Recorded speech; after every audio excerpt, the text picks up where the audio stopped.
Hello everyone, and welcome back to the channel. Today, we are back with more Strangest train stations for part 3. People really enjoyed the last two parts, so without further ado, let's get into it.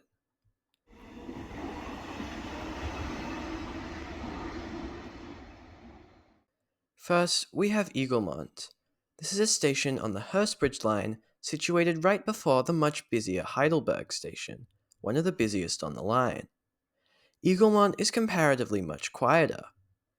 The most strange thing is its unusual station building, having shops built into it right next to the entrance. Not a single one was open, however. The whole area around the station feels very quiet. This place actually feels like a ghost town. There is absolutely no one here. Everywhere is closed. Almost everything is closed on a Sunday, and the few places that were open did not have many customers. The station is located on a hill. With the terrain to the north being significantly higher than in the south, this means that while for the southern entrance you need to climb up the ramp, the northern entrance sees you heading downwards. The station itself is generally quite normal, with a small waiting area. On the other side, there's a police box which is painted in this nice brown color, unlike the ugly blue and white normally used for these things. This is a nice touch, and I wish they did this more with other stations. There's no information display and instead a talking brick. The way to get between the platforms is by using this underpass. Overall, Eaglemont Station's building is quite interesting, and the station itself incorporates into the surrounding area very well.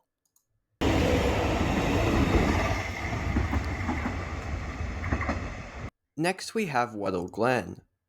Wattle Glen Station is the penultimate station on the Hurstbridge line, and is well known for being the least used station on the Melbourne electrified network, at just 50,000 boardings a year and an average of 150 touch-ons per weekday. It also has some of the worst service on the network, being one of just 5 stations to receive frequencies of 40 minutes off-peak, with a small single-track platform.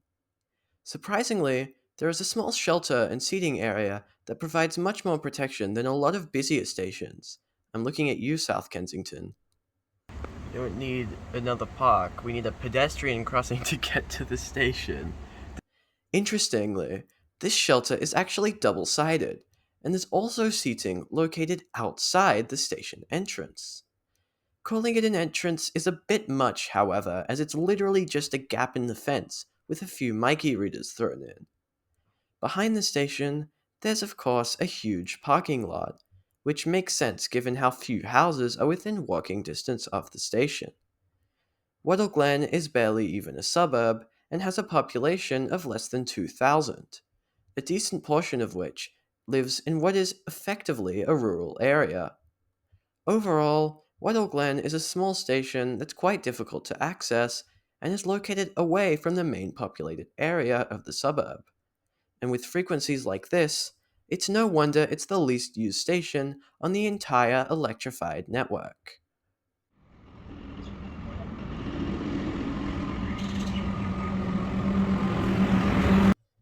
West Footscray is a station on the Sunbury line. This station was rebuilt in 2014 as part of the regional fast rail project to allow for new V-Line tracks to the south, making it a pretty modern station. In 2020, the station was upgraded again, giving it a third platform. This station will use its extra platform to terminate trains when the metro tunnel opens later this year. For now, however, one of the platforms, Platform 2, is entirely blocked off by white barriers.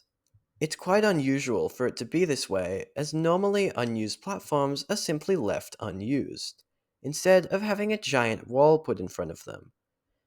The station has a distinct green coloring, just like how other stations rebuilt around this time have their own colors, such as Footscray and Sunshine. On both sides, the station entrance has a long set of stairs with a ramp to the side which takes you to the concourse. For some reason, there's a bike lane on the concourse. I have no idea why it's like this, given West Footscray isn't really connected to any major cycling routes or trails. Platforms are accessed through a strange corridor, which gives you the option of taking a ramp, the stairs, or the lift. The lift smells really bad.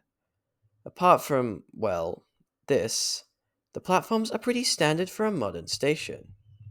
And that's it for West Footscray. This video will likely be outdated in around 6 to 8 months from now, when the metro tunnel finally opens. This could potentially see West Footscray getting trains as frequently as every 3 minutes. We'll just have to wait and see.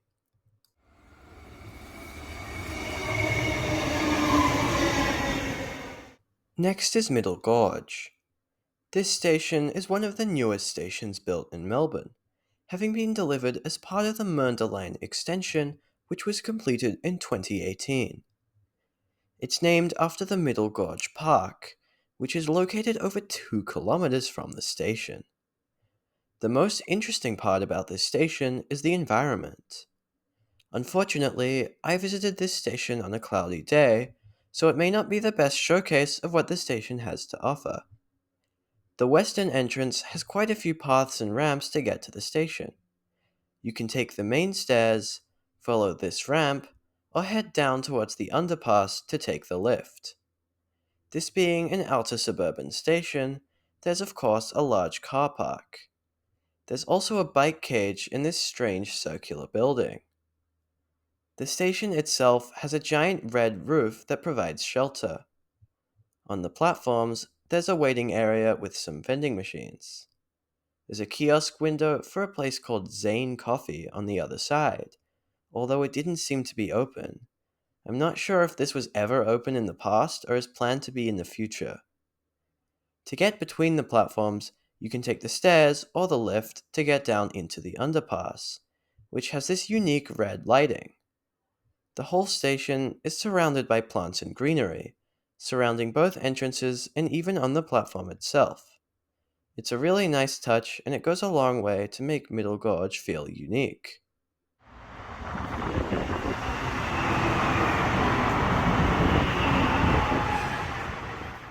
Welcome to America.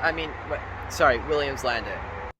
Williams Landing is a station on the Werribee Line that was built in 2014, and it serves as a great example of how not to build a train station. The station is located right next to the busy Western Freeway, and on the other side there's a giant empty gravel lot, surrounded by a sea of parking. The nearest house is 700 meters from the station, and the station is surrounded by many other beautiful sights, such as this Target, which has the bottom 2 floors entirely dedicated to parking. As for the station itself, there's this incredibly long ramp up to the station concourse in this blue building. There's a small kiosk and a waiting area. The station has this cool helix design, and nothing exemplifies this more than the footbridge over the Western Freeway. This is a massive bridge that takes you down to, you guessed it, more parking. How else are people supposed to get to the train station? Walking? Ridiculous. Here, you can also find an American-style strip mall, which seems to be struggling quite a lot. Doesn't seem to be many customers here. At the very least, Williams Landing does seem to have a pretty busy bus interchange. Of course, there has to be parking here too, because why not? At least there's a nice lake, I guess. The development around this station is quite sad, actually. The suburb of Williams Landing has 10,000 residents, yet all the houses avoid the station rather than being built close to it. This means the only option for residents is to drive. Anyway, thank you for watching this video, and huge thank you to my channel members for supporting my channel. And with that, I'll see you in the next one.